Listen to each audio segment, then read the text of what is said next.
밤 9시 반. 거실에서 슬리퍼가 바닥을 긁는 소리가 들려요. 시어머니가 일어나셨구나. 그러면 곧 들려올 말이 있어요. 예, 해진다. 집에 가자. 처음엔 당황했어요. 여기가 집인데 어디로 가자는 걸까? 하지만 이제는 알아요. 어머니가 찾는 집은 50년 전 그 집이라는 걸. 신혼 때 살던 작은 방, 아이들 키우던 그 골목집 말이에요. 이 이야기는 평범한 며느리의 평범하지 않은 삶에 관한 얘기예요. 계모 밑에서 컸다가 시집 와서 또 다른 어머니를 만나고 그 어머니가 기억을 잃어가면서 벌어지는 일들 말이에요. 저희 집 부엌 수도꼭지는 한참을 틀어야 물이 나와요. 그런데 어릴 때 살던 계모네 집에서는 따뜻한 물이라는 게 아예 없었어요. 물값 아깝다는 게 계모의 지론이었거든요. 새벽 5시면 일어나서 찬물에 그릇을 담갔어요. 겨울에는 손이 얼얼해서 감각이 없어질 정도였죠. 그런데 신기한 건 그때 저 혼자 중얼거리던 말이 있어요. 손이 먼저다. 마음은 나중이다. 무슨 뜻이었는지 그때는 몰랐어요. 그냥 손을 움직이면 마음이 따라온다는 정도로 생각했거든요.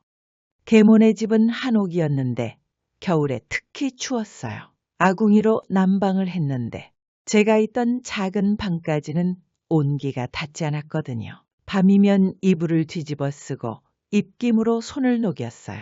그런 날이면 따뜻한 곳에 대한 상상을 했어요. 햇볕이 잘 드는 방, 따뜻한 밥, 부드러운 이불, 그런 상상이 추위를 견디게 해줬어요. 계모는 새벽 4시면 일어나셨어요. 그러면 저도 자동으로 일어났죠. 아침 준비를 도와야 했거든요. 아궁이에 불 지피고 쌀 씻고 밑반찬 꺼내놓고 계모가 느리다고 하면 손목이 아프도록 빨리 움직였어요. 계모네 집에서는 늘 배가 고팠어요. 큰 상에 앉은 식구들 중에서 제가 제일 마지막이었거든요. 배다른 동생들 그릇부터 채워야 했고 제 차례가 되면 늘 바닥이 보이는 소치였어요. 그럴 때 저는 된장국 국물에 김치 국물을 조금 섞어서 마셨어요. 짭짤한 맛이 빈속을 속여주거든요. 어떤 날은 아예 못 먹는 날도 있었어요. 제가 실수를 했거나 계모 기분이 안 좋은 날이면 밥 먹을 자격이 없다고 하셨거든요. 그런 날 밤에는 마당에 나가서 우물가에 떨어진 밥알이라도 주워 먹었어요. 지금 생각하면 참 처절했네요. 동생들이 자주 아팠어요. 감기, 배앓이, 열감기, 뭐 이런 거요. 그러면 약봉지를 읽는 건 제 일이었어요. 글을 제대로 못 배웠어도 식후 30분, 하루 3번 이런 건 외웠거든요. 약국 아저씨가 설명해 주는 것도 귀담아 들었고요. 밤에 동생 이마에 손 올리고 열 째는 것도 제 몫이었어요.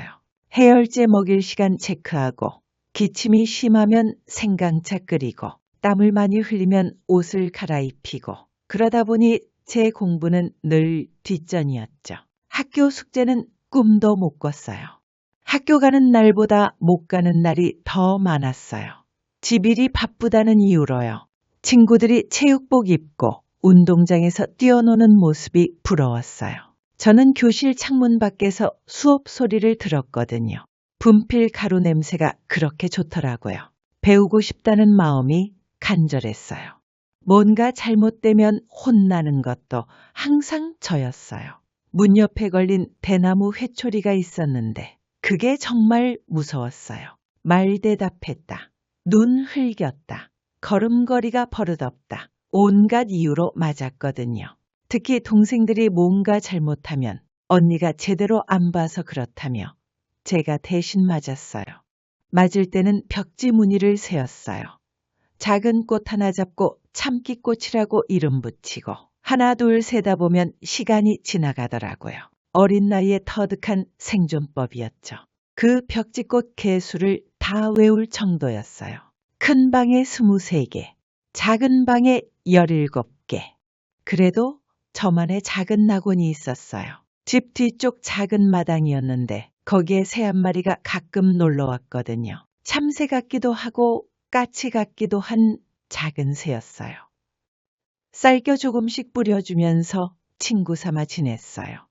그 새가 날아갈 때 날개짓하는 모습을 보면 저도 언젠가는 여기서 나갈 수 있을 거라는 희망이 생겼어요. 실제로 그때 품은 꿈이 나중에 이루어졌고요. 새는 항상 2번 큰 날개짓을 하고 작게 여러 번 펄럭이면서 날아갔어요. 그 모습이 지금도 선명해요. 겨울에는 수도가 얼어서 물 한 방울도 안 나오는 날이 있었어요. 그러면 뒷마당 물항아리 뚜껑을 열고 차가운 물을 길어 써야 했죠. 그 물로 빨래하고 설거지하고 걸레질까지. 물항아리 물이 떨어지면 멀리 우물까지 길어와야 했어요. 무거운 물동이를 머리에 이고 오는 게 일상이었죠. 손이 트고 갈라져도 할 일은 해야 했어요. 그러다 보니 제 손이 또래보다 훨씬 거칠어졌죠. 지금도 남아있는 굳은 살들이 그때의 흔적이에요. 손톱 밑에 끼인 때는 솔로 벅벅 문질러도 잘 안 빠졌어요. 계모가 더러운 손으로 음식 만지지 말라고 해서 더 열심히 씻었는데도요. 동네 서점 앞에서 책 구경하는 게 유일한 취미였어요. 돈이 없어서 살 수는 없었지만 표지라도 보고 첫 페이지라도 읽어보고 싶었거든요. 주인 아저씨가 표지라도 만져봐. 책도 위로받는다고 웃으시던 게 지금도 기억나요. 그 한마디가 얼마나 고마웠는지 몰라요. 그 아저씨는 가끔 이 책 재미있어라며 짧은 이야기를 들려주기도 했어요. 그 이야기들을 집에 와서 동생들에게 들려줬더니 동생들이 좋아했어요. 그게 제가 처음으로 누군가를 기쁘게 해준 기억이에요. 19살 되던 해 집을 나가려고 몇 번 시도했어요. 짐을 쌌다가 풀기를 반복했죠. 하지만 동생들이 언니 내일 도시락이라고 하면 또 못 나가겠더라고요. 끝까지 책임감이 발목을 잡았어요. 동생들이 감기 걸리면 누가 약 챙겨줄까? 밤에 열나면 누가 간병해줄까? 걱정됐거든요. 그러던 중 마을 이장님이 중매를 서주셨어요. 20살 되던 해였죠. 결혼 얘기가 나왔을 때 솔직히 기뻤어요. 드디어 여기서 벗어날 수 있다는 생각에 남편 되는 사람이 같이 살자고 했는데 그 한마디가 얼마나 달콤했는지 모르겠어요. 처음 만났을 때 남편은 말수가 적었어요. 키도 크고 얼굴도 괜찮았는데 뭔가 조용한 사람이었어요. 일 잘하냐고 물어보길래 네, 뭐든 배우겠습니다. 라고 답했어요. 그때 남편이 처음으로 웃었어요. 그 웃음이 따뜻해 보였어요. 시어머니를 처음 뵀을 때 요즘 애들은 손이 약해서 큰일이라고 하시더라고요. 저는 배우겠습니다. 라고 대답했어요. 정말 열심히 해서 인정받고 싶었거든요. 시어머니가 제 손을 보시더니 그래도 일은 해본 손이네 라고 하셨어요. 그게 첫 칭찬이었어요. 신혼집 부엌에서 처음 수도를 틀었을 때 따뜻한 물이 나오는 걸 보고 울었어요. 이런 게 행복이구나 싶었거든요. 앞으로는 찬물에 손 담그지 않아도 되겠다 싶어서. 그런데 막상 시집살이가 시작되니까 찬물이 따뜻한 물로 바뀐 것 말고는 크게 달라진 게 없더라고요. 여전히 손이 먼저 움직여야 했고 마음은 나중이었어요. 하지만 한 가지 다른 건 있었어요. 이제는 제가 누군가를 돌볼 차례라는 것, 받기만 하던 아이에서 주는 어른이 되었다는 것, 그게 무서우면서도 설레었어요. 시집 첫날부터 시어머니의 수업이 시작됐어요. 양파는 반달, 대파는 어슷, 호박은 반, 칼질부터 시작해서 설거지, 빨래, 청소까지 모든 게 정해진 방식이 있었어요. 시어머니는 50년 넘게 살림을 해오신 분이라 나름의 철학이 있으셨거든요. 칼이 무디다, 소금이 세다, 손이 느리다 이런 지적이 매일 들어왔어요. 칭찬은 인색하고 지적은 정확했죠. 마치 채점표를 받는 기분이었어요. 처음엔 서러웠는데 나중엔 그게 애정 표현이라는 걸 알았어요. 관심이 없으면 말도 안 하시거든요. 시댁은 전통적인 한옥이었어요. 대청마루가 있고 방이 여러 개 달린. 계모네 집보다는 컸지만 할 일은 배로 많았어요. 마루도 닦아야 하고 툇마루도 쓸어야 하고 장독대 관리에 텃밭까지 하루가 끝없는 일의 연속이었어요. 아침 상을 차리고 설거지, 빨래 널고 장보기, 그 사이사이 걸레질에 이불 빨기, 저녁상 차리고 또 설거지, 다음날 밑반찬 준비에 김치 담그기. 계모네 집과 다른 건 일의 종류뿐, 양은 비슷했어요. 다만 여기서는 제가 주인공이었죠. 남편은 출근할 때 눈빛으로만 고생해라는 표정을 지었어요. 말로는 안 했어요. 저도 말로 듣고 싶었지만 표정만으로도 위로가 됐어요. 그때는 그걸로도 충분하다고 생각했거든요. 남자들은 원래 말이 없는 거라고 여겼어요.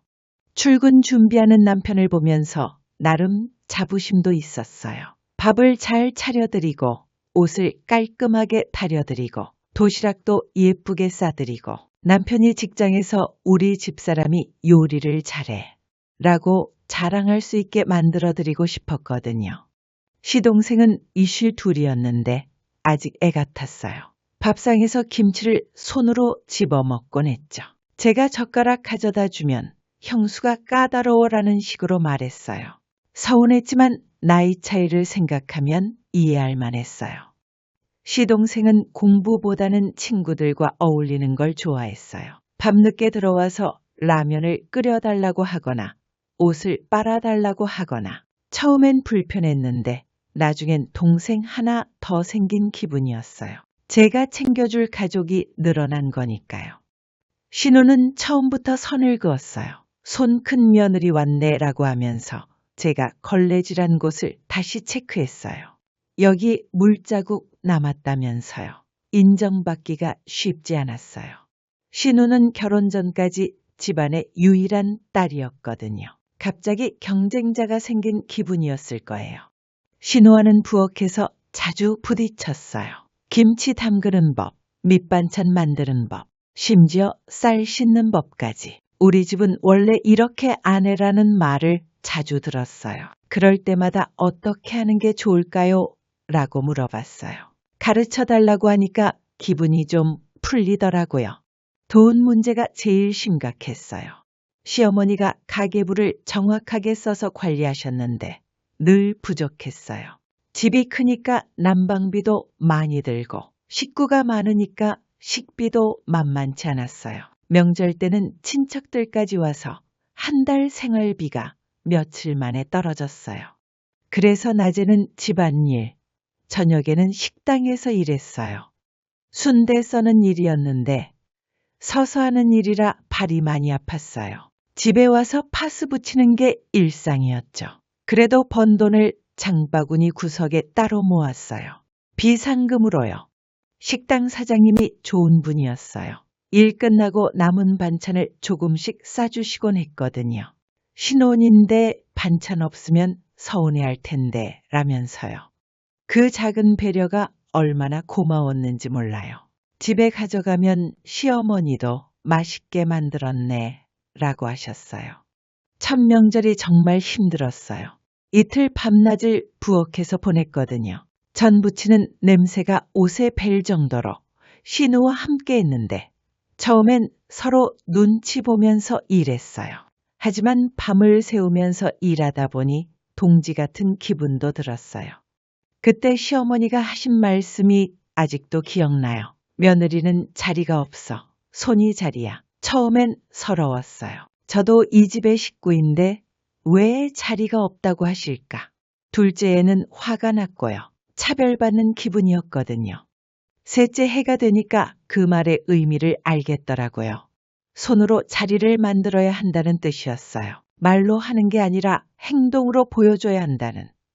그래서 더 열심히 요리를 배웠어요. 시어머니의 손맛을 똑같이 내려고 노력했고요. 기름 온도 맞추는 법, 생선 비린내 없애는 법, 전이 기름에 붙지 않게 하는 법, 김치 익는 정도 보는 법, 된장간 맞추는 법, 밥, 물 조절하는 법, 하나하나 터득해 가면서 인정받으려고 했어요. 손이 자리라면 최고의 자리를 만들어 보자 싶었거든요. 그 사이에 아이들이 생겼어요.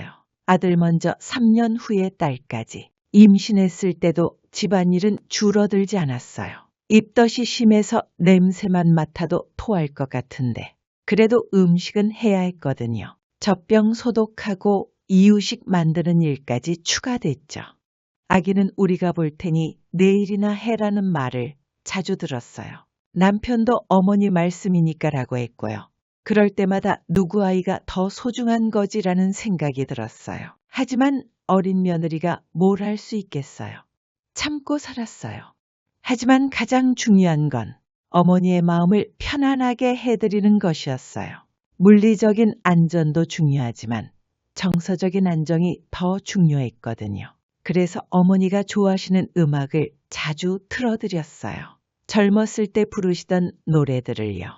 신기한 건 노래는 기억하신다는 거예요. 가사를 정확히 다 기억하시지는 못해도 멜로디는 따라 부르세요. 고향의 봄, 그리운 금강산 같은 노래를 들으시면 표정이 밝아지더라고요. 음악이 기억보다 더 깊은 곳에 있나 봐요. 시동생, 신우에게도 도움을 요청했어요. 일주일에 한 번씩만 와서 2시간 정도 봐주시면 안 될까요? 그 사이에 장도 보고 머리도 자르고 싶어요.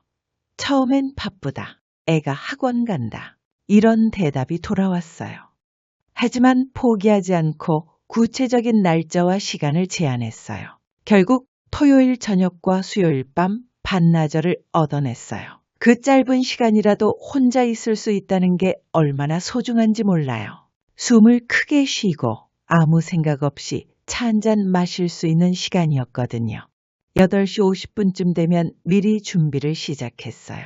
현관 앞에 의자를 놓고 어머니와 나들이 준비를 하는 척 했어요. 어머니, 오늘 날씨가 좋네요. 산책 나갈까요? 그런데 저녁이라 조금 추울 것 같은데 집에서 차라도 마시고 나갈까요? 그러면서 보리차를 데워서 드렸어요. 따뜻한 차를 마시시면서 창밖을 보시면 어머니 마음이 조금 진정되시더라고요. 그래, 차 마시고 나가자라고 하시면서 실제로는 나가지 않아도 나간 기분이 되시는 것 같았어요. 핸드폰으로 빗소리나 새소리 같은 자연음을 틀어드리기도 했어요. 비 소리 들어보세요.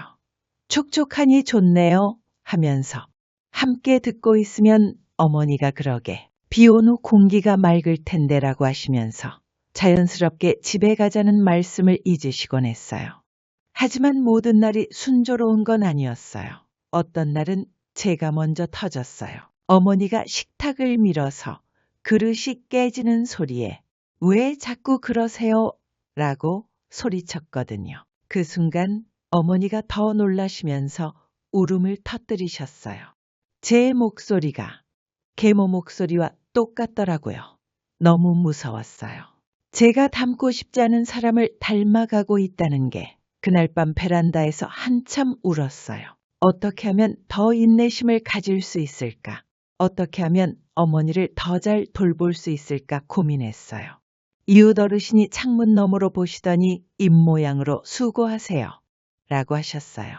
소리는 안 들렸지만 그 마음이 전해졌어요. 혼자가 아니라는 느낌을 받았어요.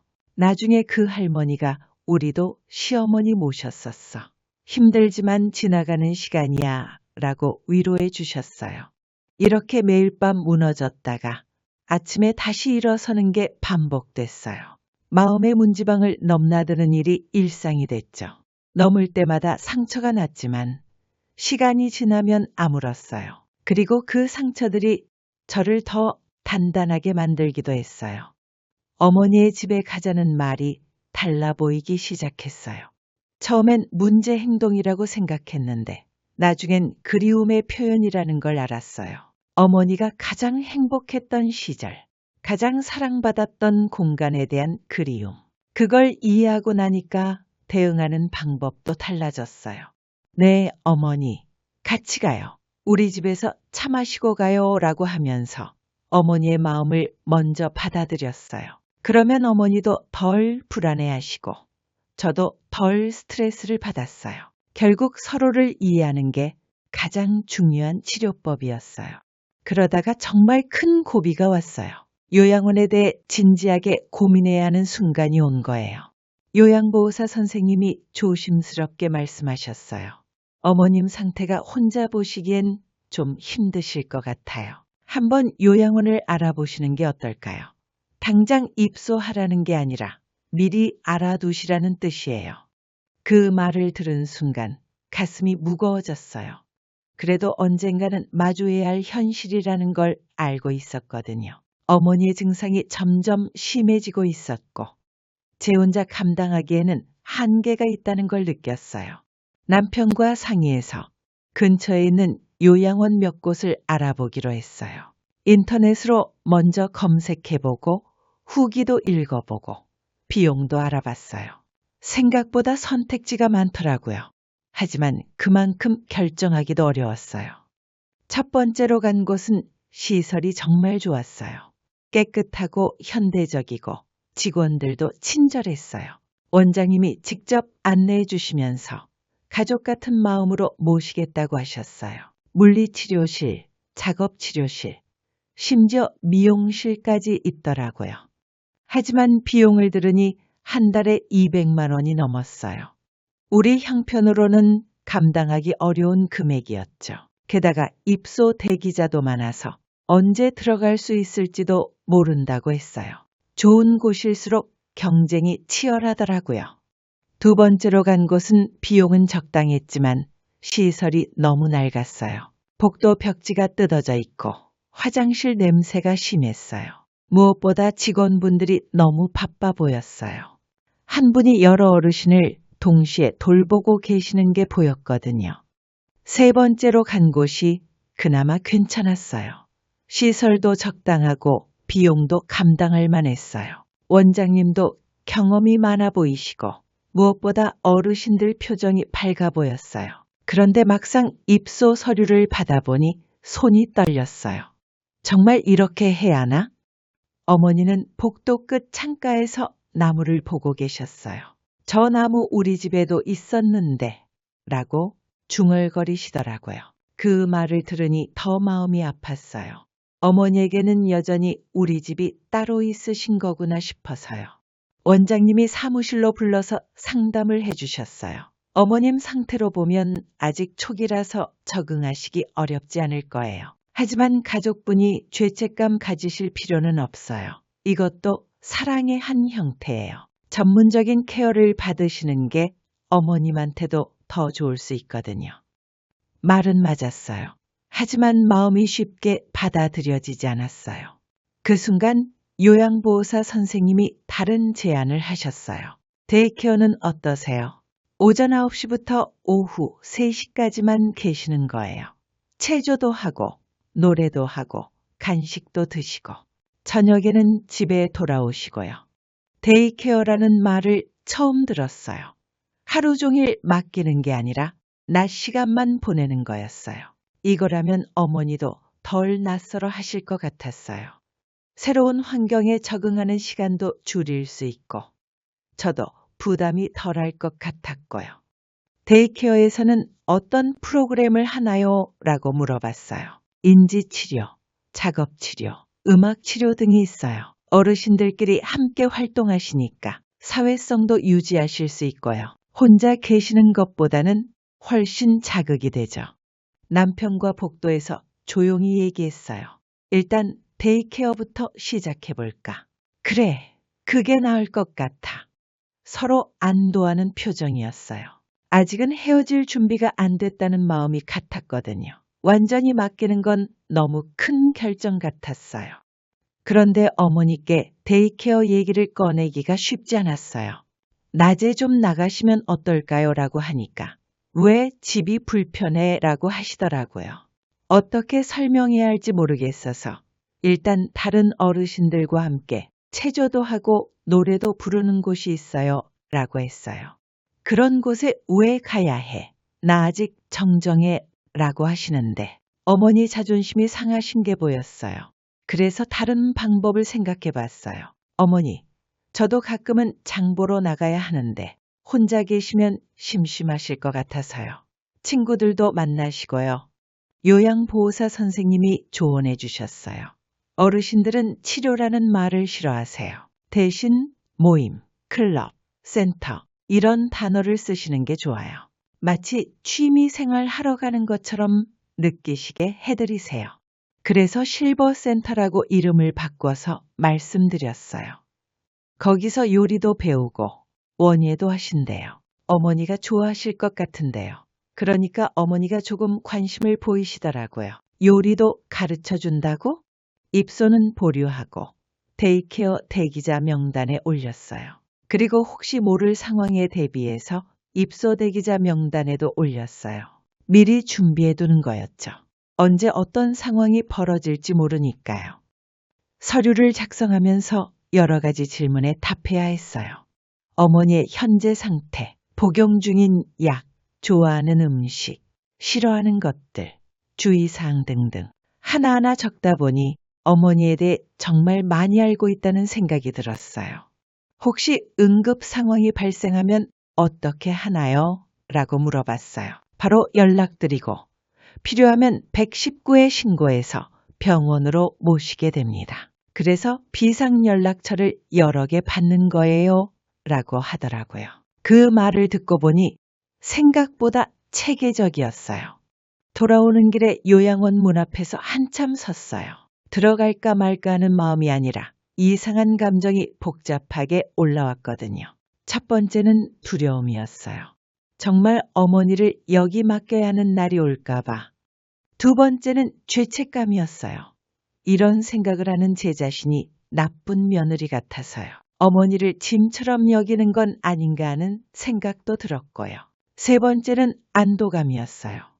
혼자 감당하지 않아도 된다는 것에 대한 안도감. 네 번째는 미련이었어요. 조금 더 집에서 모실 수 있지 않을까 하는 마음. 다섯 번째는 각오였어요. 그래도 언젠가는 결정해야 한다는 각오. 여섯 번째는 걱정이었어요. 어머니가 새로운 환경에 적응하실 수 있을까 하는. 일곱 번째는 기대였어요.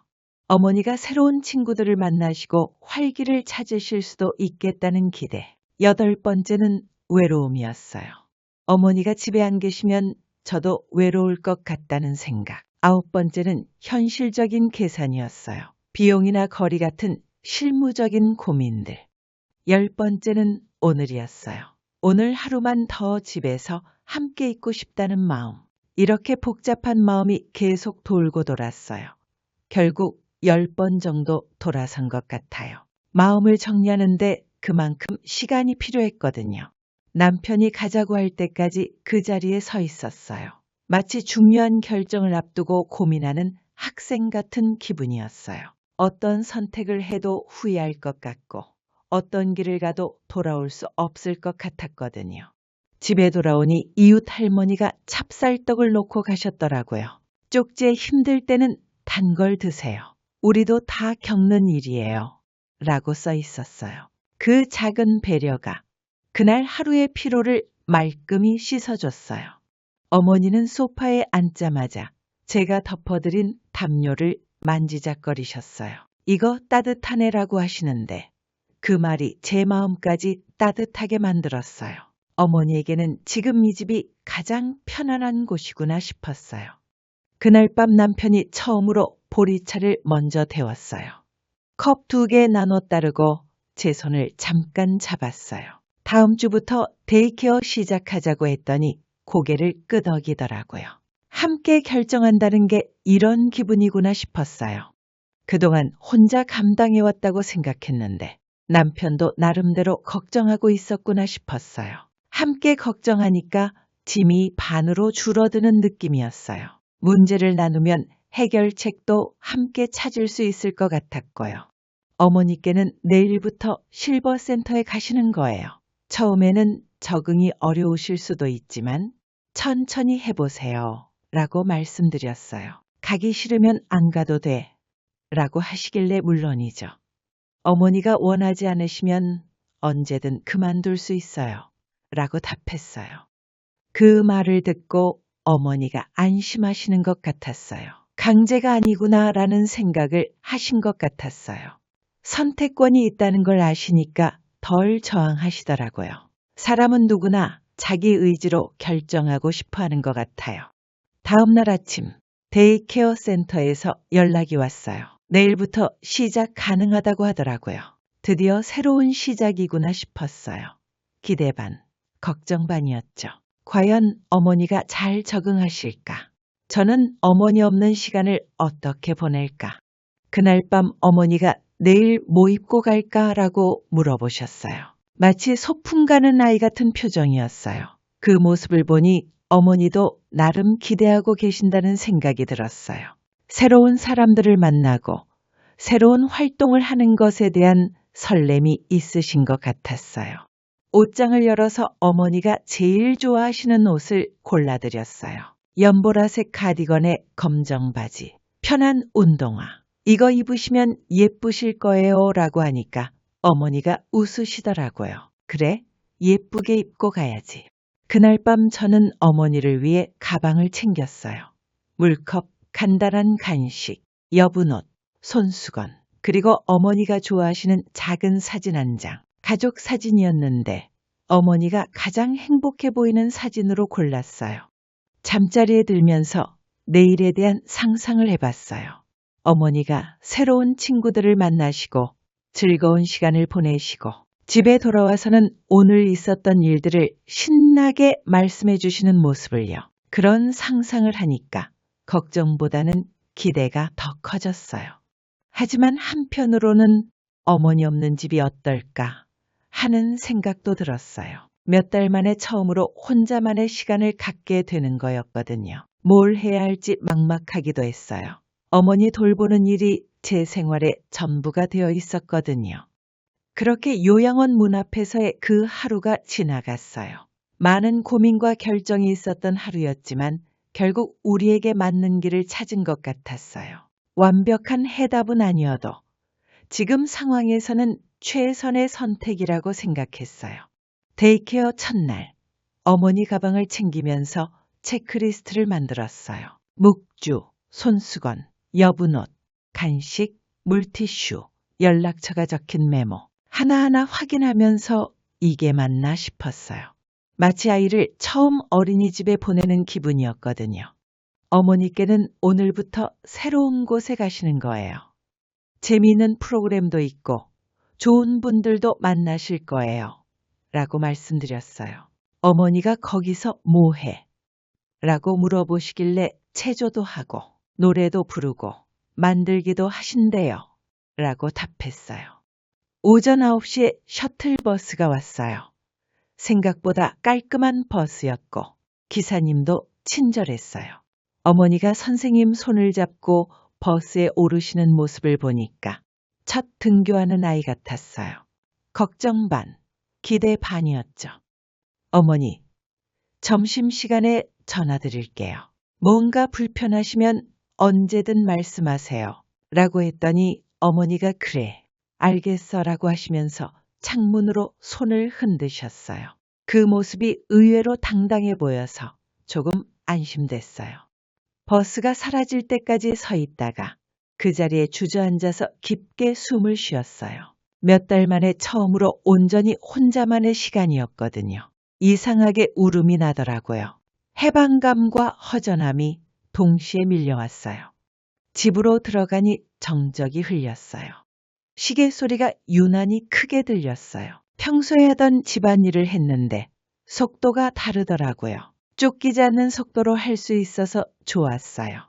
어머니 계시는지 수시로 확인할 필요도 없었고요. 그러다가 제 몸의 소리를 들었어요. 어깨가 굳어 있고 손목이 아프고 허리가 뻐근하다는 걸 그제야 알았어요. 그동안 몸이 보내는 신호를 무시하고 살았구나 싶었어요. 어머니 돌보는 일에만 집중하느라요. 온 찜질팩을 붙이고 스트레칭을 했어요. 팔을 들어 올리면서 제 손을 자세히 봤어요. 굳은 살 사이사이에 작은 상처들이 있었어요. 그게 제가 살아온 증거 같았어요. 이 자국이 찬물 대야에서 생긴 거고 저 자국이 전 부치다가 생긴 거고 점심때가 되어서 국을 끓였어요. 무 큼직하게 썰고 멸치 우린 육수에 마늘 넣고 그런데 이상했어요. 어머니 목까지 자연스럽게 준비하고 있더라고요. 습관이란 게 참 무서워요. 몸이 먼저 기억하고 있었거든요. 12시에 데이케어 센터에 전화했어요. 어머님 어떻게 지내세요? 라고 물어봤더니 잘 적응하고 계세요. 체조 시간에도 적극적으로 참여하시고 다른 어르신들과도 대화 나누고 계세요. 라고 하더라고요. 정말 다행이었어요. 오후 3시에 어머니가 돌아오셨어요. 얼굴이 밝아 보였어요. 오늘 뭐 했어요? 물어보니 체조하고 노래했어. 그리고 종이 접기도 했지라고 하시더라고요. 손에 작은 종이약을 들고 계시길래 누가 만들어 주셨어요? 라고 했더니 내가 접었어. 라고 자랑스럽게 말씀하셨어요. 선생님 말씀으로는 첫날 치고는 정말 잘 적응하셨다고 했어요. 다른 어르신들이 말 걸어주시니까 좋아하셨어요. 특히 박할머니랑 금방 친해지셨네요 라고 하더라고요. 어머니에게도 새로운 친구가 생긴 거예요. 저녁 준비를 하면서 루틴을 만들었어요.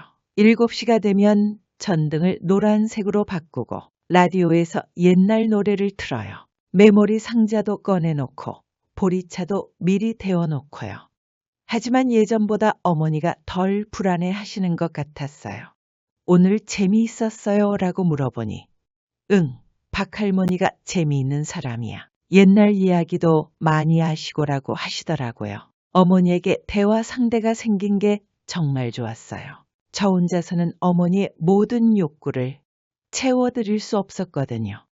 어머니의 저녁 불안이 시작될 즈음 발 마사지를 해드렸어요.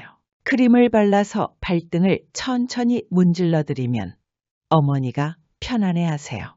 고맙다라고 하시는 어머니께 어머니 오늘도 잘 다녀오셨네요 라고 말했어요. 그날 밤 어머니가 내일도 가야 해 라고 물어보셨어요. 가고 싶으시면 가시고 싫으시면 안 가셔도 돼요 라고 했더니 박할머니가 내일 또 만나자고 했는데 라고 하시더라고요. 벌써 약속도 하고 오신 거예요. 둘째 날부터는 어머니가 먼저 준비하셨어요. 오늘 뭐 입고 갈까라고 물어보시면서 옷을 고르시더라고요.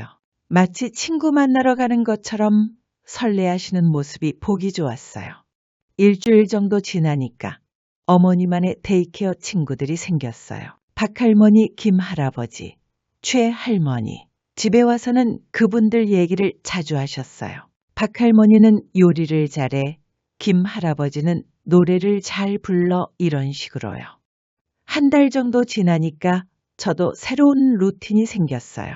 오전에는 집안일하고 점심에는 혼자 조용히 식사하고 오후에는 책을 읽거나 산책을 했어요. 몇 년 만에 처음으로 저만의 시간을 갖게 된 거예요. 어머니가 없는 동안 집 정리도 다시 했어요. 위험한 물건들은 치워두고 어머니가 자주 찾으시는 물건들은 잘 보이는 곳에 놔뒀어요. 복용하시는 약도 요일별로 정리해서 놔뒀고요. 시동생이 토요일마다 와서 도와주기 시작했어요. 처음엔 어색했는데 몇 번 오니까 어머니와 대화하는 법을 터득했더라고요. 같은 질문을 10번 해도 11번째에도 친절하게 답해 드리더라고요. 처음 듣는 것처럼 기뻐하시니까 저도 처음 말하는 것처럼 해드리게 되더라고요. 라고 시동생이 말했어요. 그 말에 깨달았어요. 반복은 지겨운 게 아니라 새로운 거구나. 어머니에게는 매번이 첫 번째니까요. 신우는 실용적인 도움을 줬어요.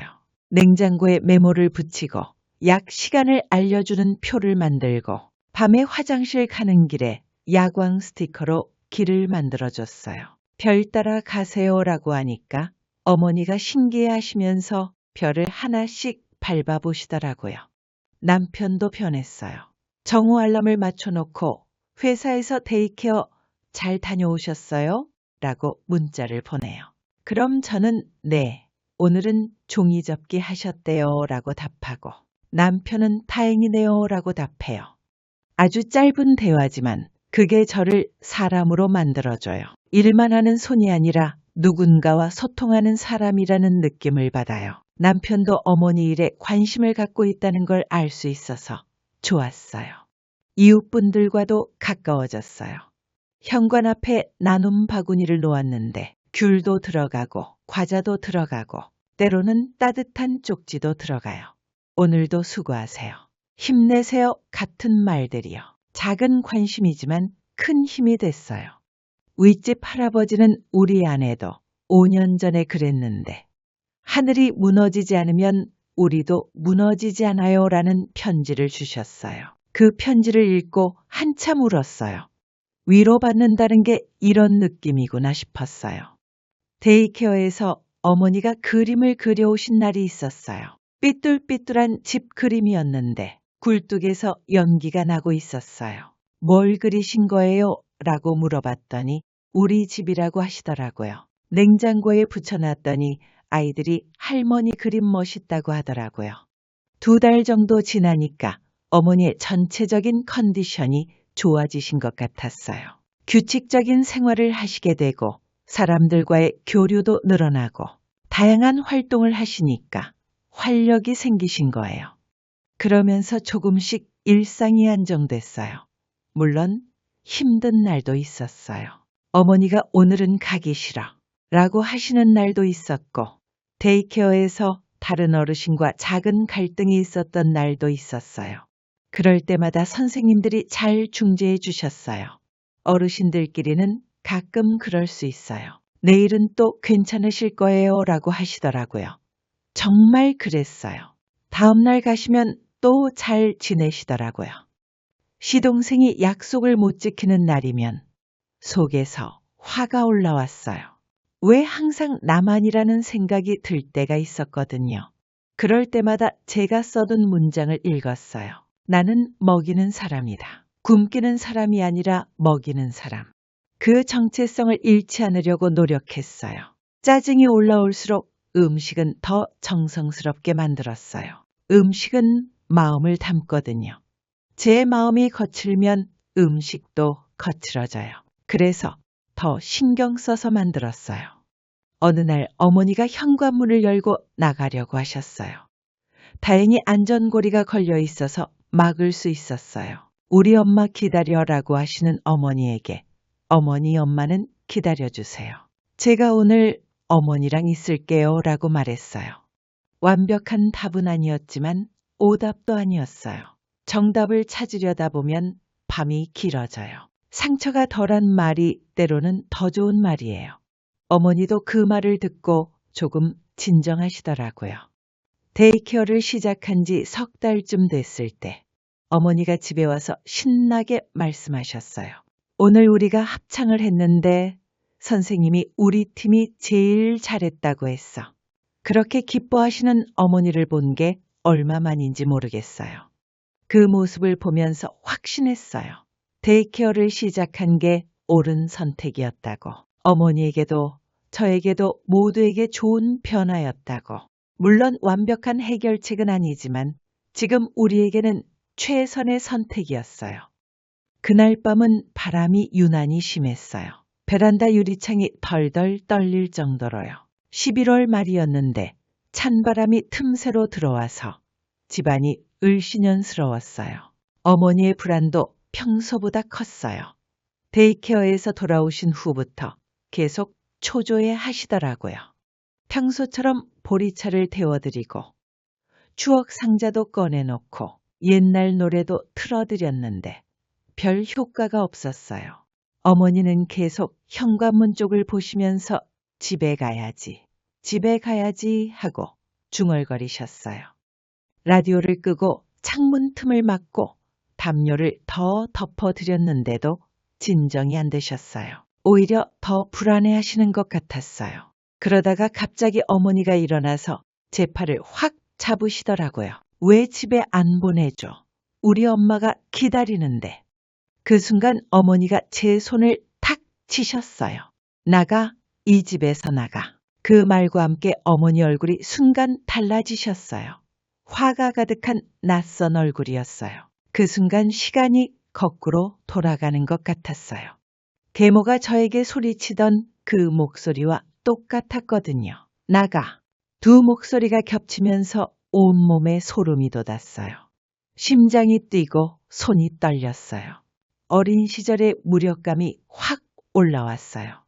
그런데 더 무서운 건 제가 저도 모르게 소리를 지른 거예요. 왜 그러세요? 제가 뭘 잘못했다고 그러세요? 제 목소리가 계모 목소리와 닮아 있더라고요. 그 순간 정말 무서웠어요. 제가 가장 닮고 싶지 않은 사람을 닮아가고 있다는 게.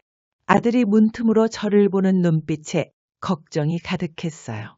딸은 방에서 나와서 엄마, 왜 그래? 라고 울먹이더라고요. 그제야 정신을 차렸어요. 아이들이 무서워하고 있다는 걸 보고요. 요양보호사 선생님이 했던 말이 떠올랐어요. 감정과 감정으로 맞서면 안 돼요. 일단 앉으세요. 숨부터 고르세요. 숨이 등까지 가닿는 느낌을 찾으세요.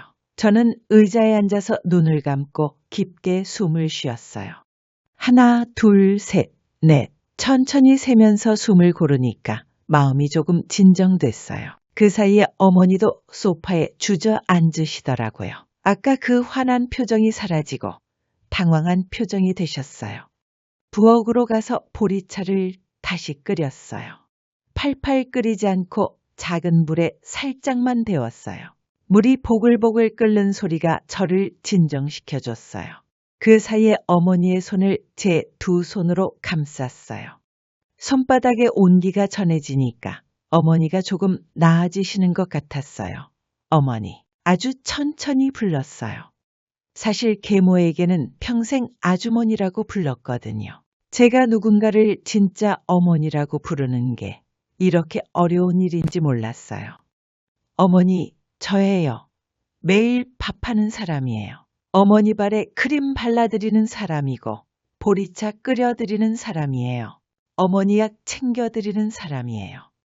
어머니 눈빛이 흔들리더라고요. 화가 조금씩 가라앉는 게 보였어요. 예, 뭔가 더 말하려다가 멈추시고는 갑자기 울음을 터뜨리셨어요. 아이처럼 맑은 울음이었어요. 마치 오랫동안 참았던 걸 한꺼번에 쏟아내는 것 같았어요. 어머니 어깨가 들썩일 때마다 저는 등을 원그리듯 쓰다듬어 드렸어요. 어릴 때 동생들 등을 쓰다듬던 것처럼요. 쉿, 쉿 하면서 천천히 원을 그렸어요. 어머니가 조금씩 진정되시는 게 느껴졌어요. 그때 어머니가 아주 작게 말씀하셨어요. 엄마. 순간 귀를 의심했어요. 어머니가 저를 엄마라고 부르신 거예요. 그 호칭이 누구를 가리키는지는 중요하지 않았어요. 그 순간 어머니에게 엄마가 필요했으니까요. 네, 엄마 여기 있어요. 제 목소리에서 계모가 사라지고 진짜 제가 돌아왔어요. 어머니는 제 품에서 한참을 우셨어요. 저도 같이 울었어요. 아주 오랫동안요. 그 울음 속에는 서로의 아픔이 다 들어있는 것 같았어요. 어머니가 엄마 무서워. 길을 잃었어라고 하시길래 괜찮아요. 엄마가 길 찾아줄게요. 여기가 우리 집이에요 라고 답했어요. 그러니까 어머니가 고개를 끄덕이시면서 우리 집이라고 물어보셨어요. 네, 우리 집이에요. 어머니와 저와 아빠와 아이들이 함께 사는 집이에요. 따뜻한 집이에요. 그 말을 들으시고 어머니가 안정을 찾으시는 것 같았어요. 울음도 그치시고 숨도 고르시더라고요. 그날 밤이 지나고 거울 앞에 한참 섰어요. 제 얼굴과 계모 얼굴을 구분해 보려고요. 둘 다 피곤해 보였지만 다른 사람이었어요. 계모는 굶기는 사람이었고 저는 먹이는 사람이었어요. 계모는 찬물을 던지는 사람, 저는 보리차를 데우는 사람이었어요. 노트에 문장을 썼어요. 나는 먹이는 사람이다. 그 문장을 3번 소리내어 읽었어요. 이 문장이 방패가 되어서 나쁜 말들을 막아줄 거라고 생각했어요. 계모의 목소리가 들릴 때마다 이 문장으로 물리쳐야겠다고 다짐했어요. 남편이 그날 이후로 자주 제 옆에 앉더라고요. 말은 여전히 별로 안 했지만 무릎이 자주 닿았어요. 사람이 붙어 있으면 혼자가 아니거든요. 그것만으로도 위로가 됐어요. 혼자 감당하는 게 아니라는 느낌을 받았어요. 어느 저녁에 남편이 조심스럽게 말했어요. 요양원. 언젠가 우리 마음이 허락할 때가 되면 그때 같이 정하자.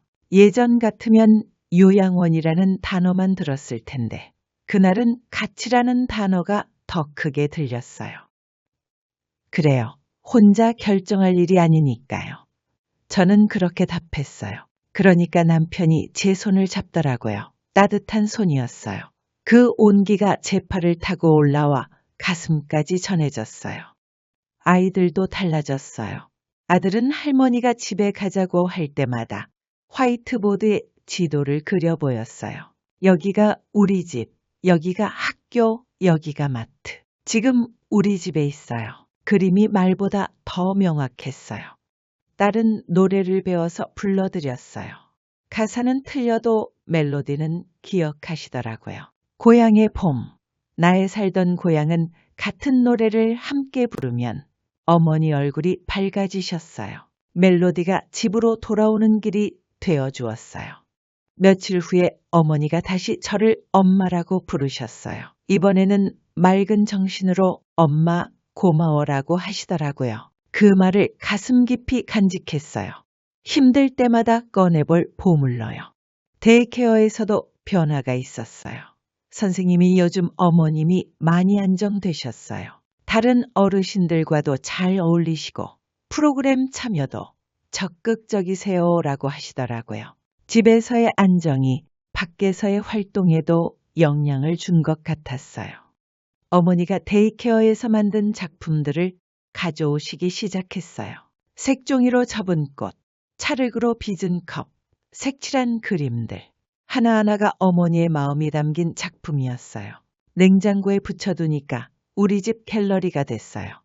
특히 어머니가 그린 가족 그림이 인상적이었어요. 삐뚤삐뚤하지만 사람 모양들이 손을 잡고 있는 그림이었어요. 이게 누구예요? 라고 물어봤더니 우리 가족이라고 하시더라고요. 그 그림 속에는 저도 들어가 있었어요. 계모의 목소리는 완전히 사라지지 않았어요. 하지만 이제 그 목소리 위에 다른 소리들이 덮였어요. 보리차 끓는 소리, 어머니 한숨 소리, 아이들 웃음소리, 남편 발걸음 소리, 라디오에서 나오는 옛날 노랫소리. 그 소리들이 계모의 목소리를 잠재워줬어요. 완전히 지우지는 못해도 들리지 않게 만들어줬어요. 마치 큰 합창단이 한 사람의 불협화음을 덮어주는 것처럼요. 사랑이 큰 말로만 오는 게 아니구나 싶었어요. 작은 호칭으로도 따뜻한 온도로도 반복되는 하루하루로 온다는 걸 알았어요. 그런 작은 사랑들이 모여서 사람을 살린다는 것도요. 어머니는 다시 제 이름을 잊으셨어요. 하지만 괜찮았어요. 저는 어머니가 저를 엄마라고 부른 그 순간을 기억하고 있으니까요. 그 한 번이면 충분했어요. 그 한 번이 모든 걸 바꿔놓았거든요. 그날 이후로 어머니와의 관계가 달라졌어요. 예전에는 며느리와 시어머니의 관계였다면 이제는 딸과 어머니 같은 느낌이었어요. 서로를 돌보는 관계, 서로에게 기대는 관계가 됐어요. 어머니의 치매는 여전히 진행되고 있었어요. 하지만 그 안에서도 사랑은 계속 자라나고 있었어요. 기억을 잃어도 감정은 남아있더라고요. 이름을 잊어도 따뜻함은 기억하시더라고요. 그 따뜻함을 지켜드리는 게 제 역할이라고 생각했어요. 어머니가 혼란스러워하실 때 안정감을 주고, 불안해하실 때 위로해드리고, 외로워하실 때 곁에 있어드리는 것. 그게 제가 할 수 있는 최선의 사랑이었어요. 시동생이 가져온 우산 하나가 우리 집을 바꿔놓았어요.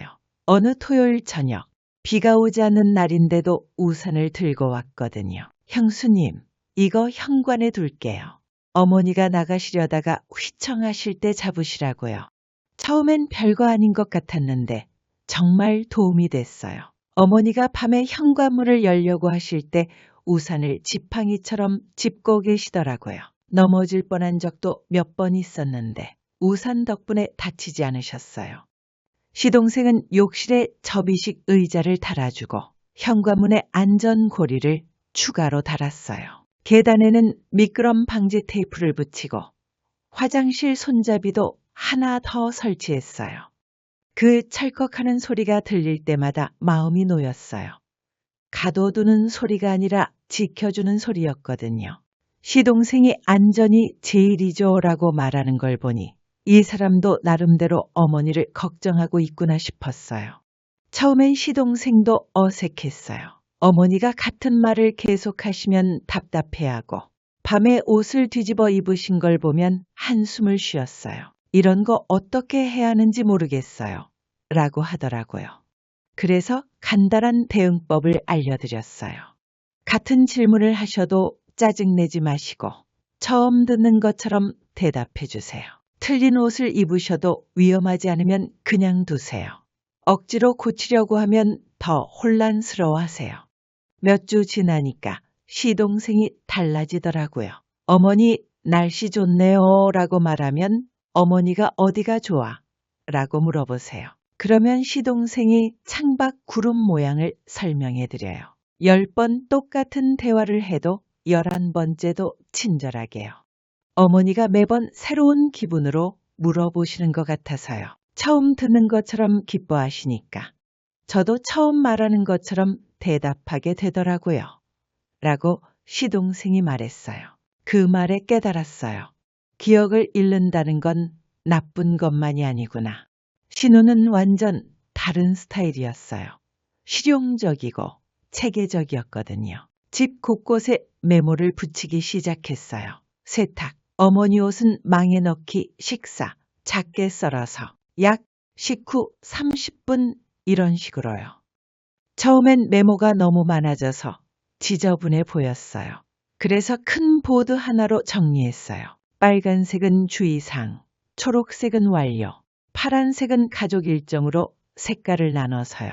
아이들이 완료된 것에 스티커를 붙이는 게 놀이가 됐어요.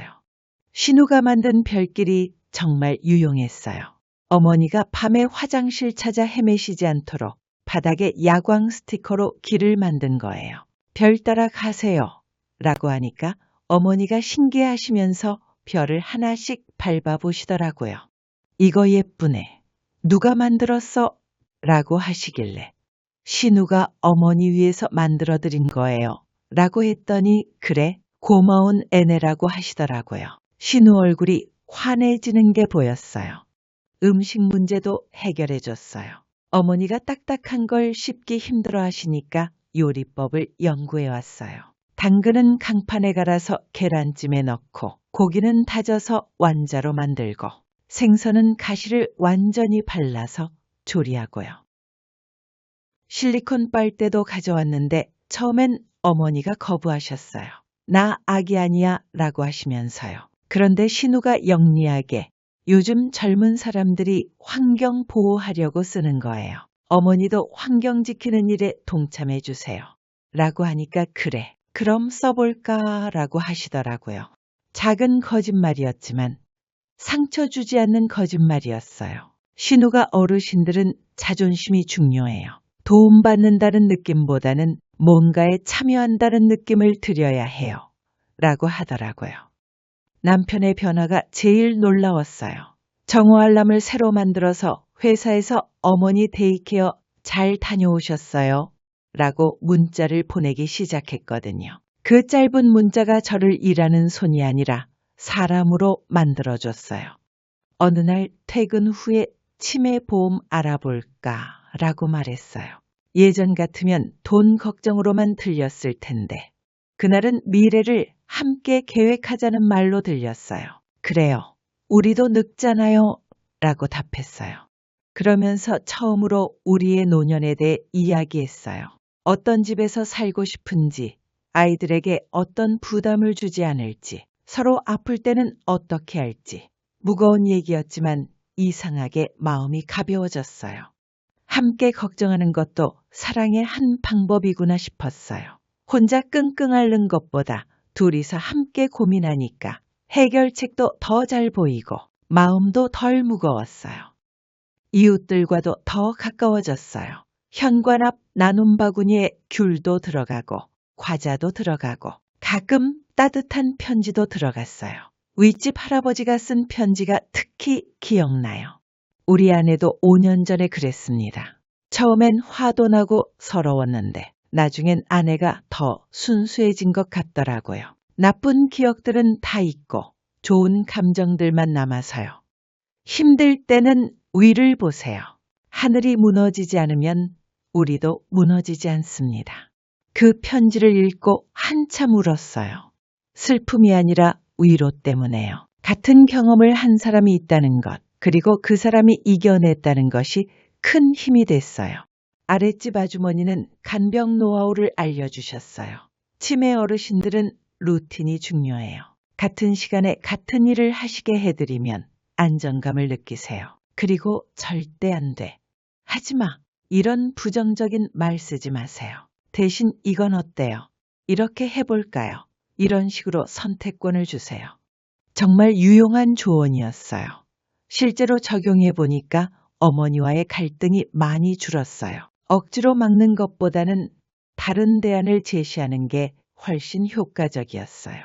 데이케어에서 어머니가 그림을 그려오신 날이 있었어요. 집 그림이었는데 굴뚝에서 연기가 피어오르고 있었어요. 뭘 그리신 거예요?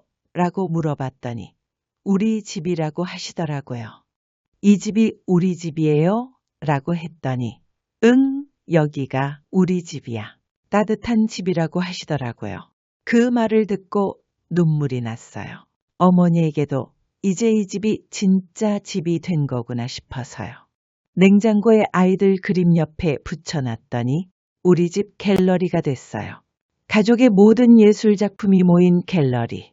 손자 손녀 그림과 할머니 그림이 나란히 걸려 있으니까 정말 가족 같은 느낌이었어요. 물론 모든 날이 순조로운 건 아니었어요. 시동생이 야근으로 약속을 못 지키는 날이면 속에서 화가 올라왔어요. 왜 항상 나만이라는 생각이 들 때가 있었거든요. 그럴 때는 제가 써둔 문장을 다시 읽었어요. 나는 먹이는 사람이다. 굶기는 사람이 아니라 먹이는 사람. 그 정체성을 잊지 않으려고 노력했어요. 짜증이 올라올수록 음식은 더 정성스럽게 만들었어요. 어느 날 밤 어머니가 현관문을 열고 나가려고 하셨어요. 안전고리 덕분에 막을 수 있었어요. 우리 엄마 기다려라고 하시는 어머니에게 어머니 엄마는 기다려주세요. 제가 오늘 어머니랑 있을게요. 라고 말했어요. 완벽한 답은 아니었지만 오답도 아니었어요. 정답을 찾으려다 보면 밤이 길어져요. 상처가 덜한 말이 때로는 더 좋은 말이에요. 어머니도 그 말을 듣고 조금 진정하시더라고요. 시동생은 점점 능숙해졌어요. 어머니가 집에 가자고 하시면 네, 어머니. 우리 집이 여기예요. 여기서 편히 쉬세요 라고 하면서 담요를 덮어드렸어요. 담요가 집의 경계가 되어주었거든요.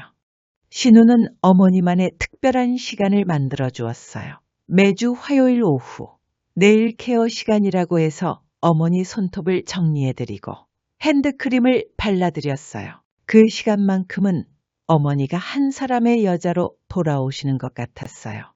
어머니, 손이 참 예뻐요. 신우가 말하면 어머니는 자신의 손을 유심히 보셨어요. 예뻐?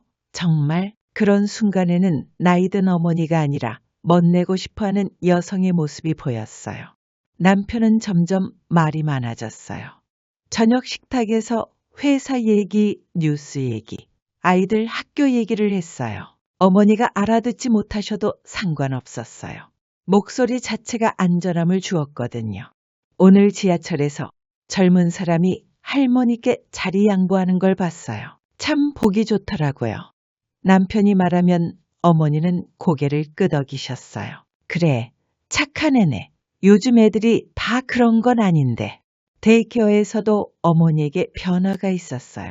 처음엔 소극적이셨는데 한 달 정도 지나니까 적극적으로 참여하시더라고요. 특히 음악 시간을 좋아하셨어요. 옛날 노래가 나오면 따라 부르시고 때로는 율동까지 하셨어요. 어머님이 노래를 정말 잘 부르세요. 다른 어르신들이 모르는 가사까지 다 아시더라고요. 라고 선생님이 말했어요. 어머니가 자랑스러워하시는 모습이 보기 좋았어요. 인정받는다는 느낌이 중요하시더라고요. 어느 저녁 온 가족이 거실에 모였어요. 어머니는 소파에, 남편과 저는 바닥에, 아이들은 쿠션을 안고 시동생과 신우도 와 있었어요. TV에서는 옛날 드라마가 나오고 있었죠. 갑자기 어머니가 말씀하셨어요. 우리 가족 다 모였네. 그 순간 모든 게 멈춘 것 같았어요. 어머니가 저를 포함해서 우리 가족이라고 하신 거예요. 처음으로 진짜 식구로 인정받은 기분이었어요. 시동생이 먼저 웃었어요. 맞아요, 어머니. 우리 가족이에요. 신우도 고개를 끄덕였고 남편은 제 손을 잡았어요. 아이들은 할머니 다리에 머리를 기댔고요. 그 순간이 정말 소중했어요. 그 순간을 사진으로 찍고 싶었지만 찍지 않았어요. 사진보다 더 선명하게 마음에 새겨두고 싶었거든요. 가족이 된다는 건 이런 거구나 싶었어요. 혈연이 아니라 마음으로 이어지는 것. 그날 밤 오랜만에 일찍 잠들었어요. 가족이라는 말을 품고 잠자리에 드니까 꿈도 따뜻했어요. 어머니와 함께 꽃밭을 걷는 꿈을 꿨어요. 어머니가 제 팔을 잡고 예쁜 꽃들이 많네 라고 하시는 꿈이었어요. 일주일 후에는 더 큰 변화가 있었어요. 어머니가 데이케어에서 친구를 사귀신 거예요. 박할머니라는 분이었는데 어머니와 나이도 비슷하고 고향도 가까우셨어요. 집에 와서는 그분 얘기를 자주 하셨어요. 박할머니가 젊었을 때 정말 예뻤다며 사진도 보여줬는데 진짜 미인이야. 어머니가 신나게 말씀하시는 모습이 정말 오랜만이었어요. 친구가 있다는 건 이렇게 중요한 일이구나 싶었어요. 데이케어에서 만든 친구들과 함께 찍은 사진을 가져오신 날도 있었어요. 어머니가 가운데 서서 환하게 웃고 있는 사진이었어요. 그 웃음이 집에서 보는 어머니와는 달랐어요. 더 자유롭고 더 행복해 보였어요. 그 사진을 보면서 깨달았어요. 저 혼자서는 어머니의 모든 필요를 채워드릴 수 없다는 걸. 어머니에게는 또래 친구들과의 시간도 필요하고 저와는 다른 관계도 필요하다는 걸요. 가족의 역할도 점점 명확해졌어요. 시동생은 안전 담당, 신우는 일정 관리 담당, 남편은 의료진과의 소통 담당, 아이들은 어머니의 기분 전환 담당, 저는 전체적인 코디네이터 역할을 했어요. 역할이 나뉘니까 부담도 줄어들고 효율도 높아졌어요. 무엇보다 혼자 감당한다는 느낌이 사라져서 좋았어요. 가족이 함께할 때는 정말 힘이 세다는 걸 실감했어요. 어머니도 가족 각자와 다른 관계를 맺으셨어요. 시동생과는 옛날 이야기를, 신우와는 여자끼리의 대화를, 남편과는 뉴스 얘기를, 아이들과는 동요를 부르셨어요. 저와는 일상의 모든 것들을 나누셨고요. 그렇게 우리는 함께 사는 법을 연습했어요. 우산을 기둥처럼 세우고 메모로 길을 만들고 알람으로 서로를 깨우고 계모의 목소리는 여전히 문틀에 붙어 있었지만 그 위에 보리차에 김이 얹히면 목소리는 엷어졌어요. 가족이 된다는 건 하루아침에 이루어지는 일이 아니더라고요. 작은 배려들이 쌓이고 이해의 폭이 넓어지고 서로의 아픔을 나누면서 천천히 만들어지는 거였어요. 그 과정에서 저도 많이 배웠어요. 완벽하지 않아도 괜찮다는 것, 실수해도 다시 시작할 수 있다는 것, 사랑에는 여러 가지 모습이 있다는 것. 가장 중요한 건 포기하지 않는 마음이었어요. 어느 늦가을 저녁이었어요. 정말 국그릇을 던지고 싶었어요. 어머니가 식탁볼을 확 잡아당기시는 바람에 반찬 접시들이 우르르 떨어졌거든요. 김치 국물이 바닥에 붉은 지도처럼 번졌어요. 남편은 마침 전화를 받으러 다른 방에 갔고 아들은 시험 때문에 스트레스 받아서 방문을 닫았고 딸은 놀라서 울먹이면서 휴지를 찾고 있었어요. 그 순간 정말 모든 걸 내려놓고 싶었어요. 이 모든 게 너무 힘들다고 왜 나만 이런 고생을 해야 하는지 원망스러웠어요. 그런데 문득 계모집 뒷란에 그 작은 새가 떠올랐어요. 항상 날아오를 때 날개를 2번 크게 펄럭이고 그 다음에 작게 여러 번 흔들던 그 새 말이에요. 그 새는 포기하지 않았거든요. 매일 똑같이 날아왔어요. 저도 숨을 2번 크게 들이쉬고 작게 여러 번 내쉬었어요. 그러고 나서 할 일을 작게 나눴어요. 딸한테 휴지 건네기, 아들한테 물걸레 가져오라고 하기, 남편 불러서 그릇 치우기, 어머니 손 닦아드리고 담요 덮어드리기, 보리차 데우기. 5개의 작은 단계. 하나씩 해나가니까 도망치고 싶던 마음이 차분해졌어요. 문제를 크게 보면 감당하기 어렵지만 작게 나누면 할 수 있더라고요. 그게 제가 계모네 집에서 배운 생존법이기도 했어요. 보리차가 보글보글 끓어오르는 소리는 늘 저를 진정시켜줘요. 컵 2개를 꺼내서 어머니 것과 제 것을 따랐어요. 동시에 한 모금씩 마셨더니 따뜻한 물이 몸 안으로 스며드는 시간이 같았어요. 그 짧은 순간이 우리를 다시 가족으로 묶어줬어요. 어머니는 숨을 고르시고 남편은 전화를 끊고 나와서 도와줬고 아들은 물을 가져다 줬고 딸은 휴지로 바닥을 닦았어요. 그 소리가 마치 집이 다시 세워지는 북소리 같았어요. 그날 밤 어머니가 잠결에 제 이름을 불렀어요. 아주 작은 소리로요. 저는 일어나지 않았어요. 일어나지 않아도 충분히 가까운 밤이었거든요. 어머니의 부름이 무서움이 아니라 안정감을 주었어요.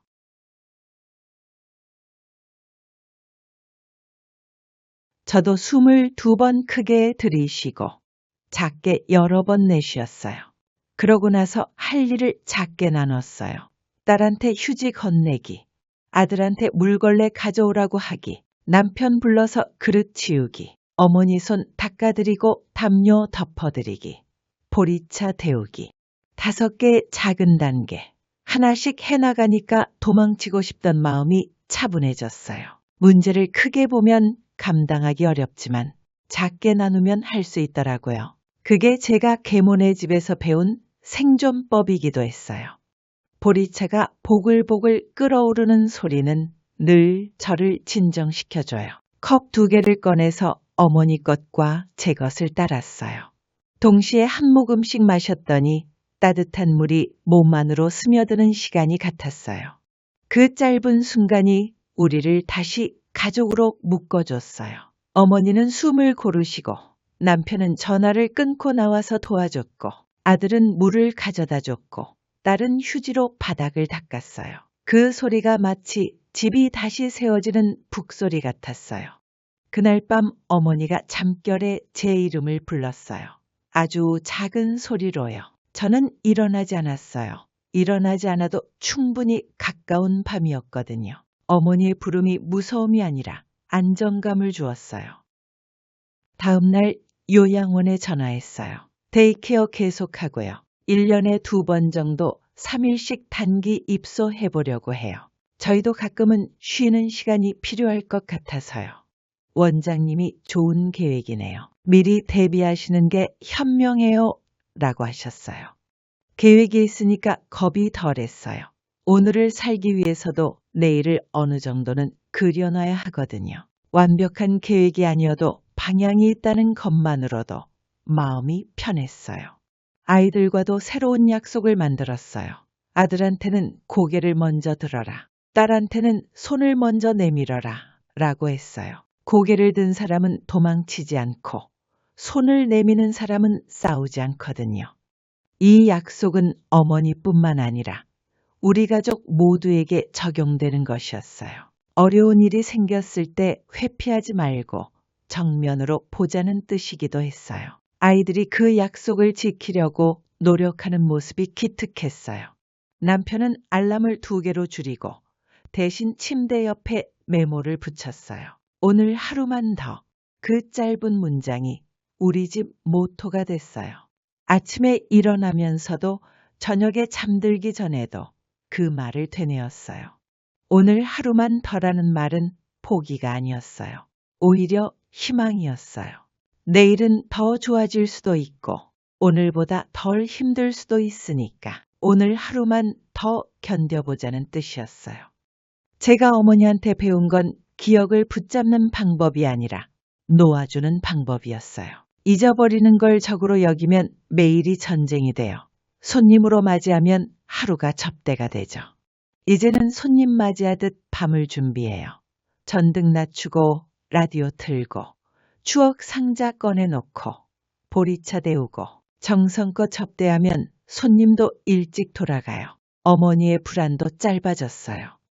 어느 봄날 어머니와 동네 산책을 했어요. 벚꽃이 한창이었거든요. 어머니가 갑자기 멈춰서서 꽃을 올려다 보시더라고요. 예쁘다. 누가 이렇게 예쁘게 해놨을까? 하늘이여 어머니, 하늘이 우리 보라고 예쁘게 해놨어요. 그래? 우리 보라고? 참 고맙네 하늘이.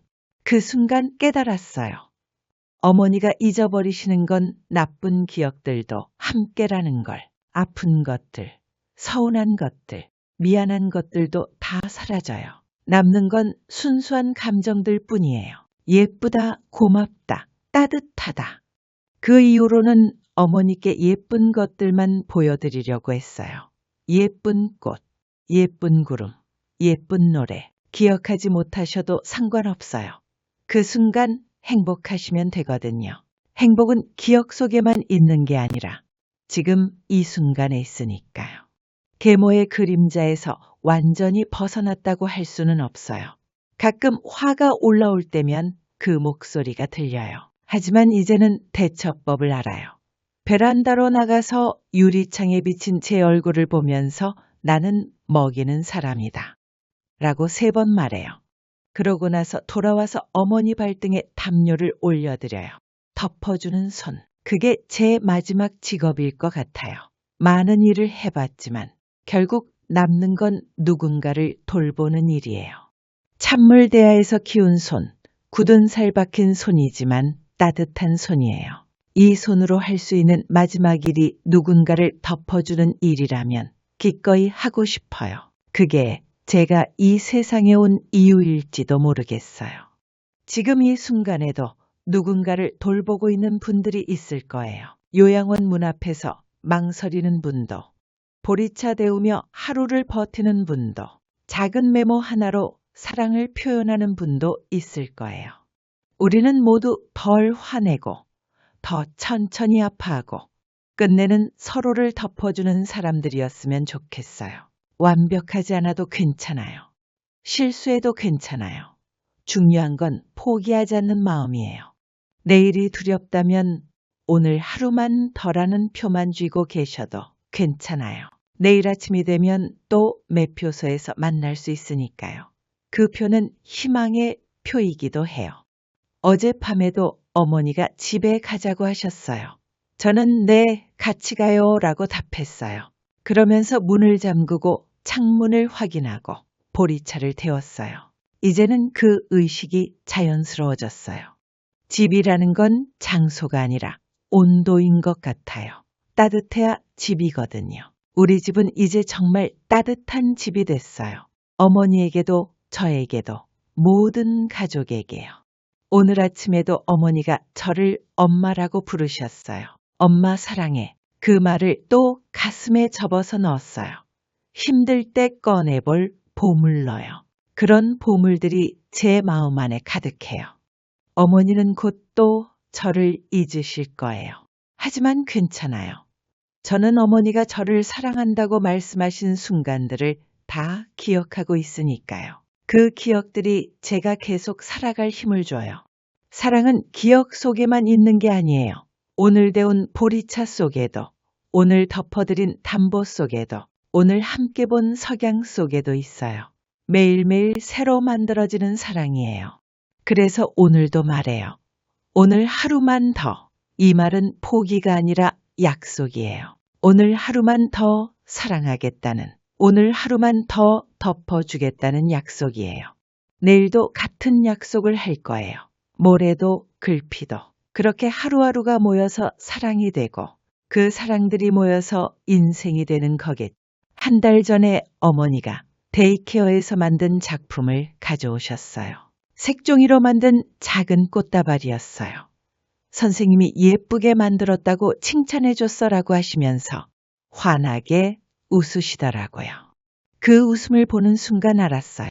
이 모든 힘든 날들이 이 웃음 하나를 위한 거였구나. 이 작은 기쁨들을 지키기 위한 거였구나. 어머니의 웃음이 제 모든 노력에 대한 보상이었어요. 지난주에는 시동생이 어머니와 함께 동네 한 바퀴를 도셨어요. 돌아와서 어머니가 예전에 살던 집 얘기를 하시더라고요. 행복했던 기억들만 말씀하시네요. 라고 하더라고요. 그래요. 슬픈 기억들은 먼저 사라지고 좋은 기억들이 더 오래 남는 것 같아요. 그것도 치매가 주는 작은 선물일지도 모르겠어요. 나쁜 것만이 아니라 좋은 면도 있다는 걸 깨달았어요. 신우는 요즘 어머니 전용 포토 앨범을 만들고 있어요. 어머니가 좋아하시는 사진들만 모아서요. 가족 사진, 꽃 사진, 예쁜 풍경 사진들.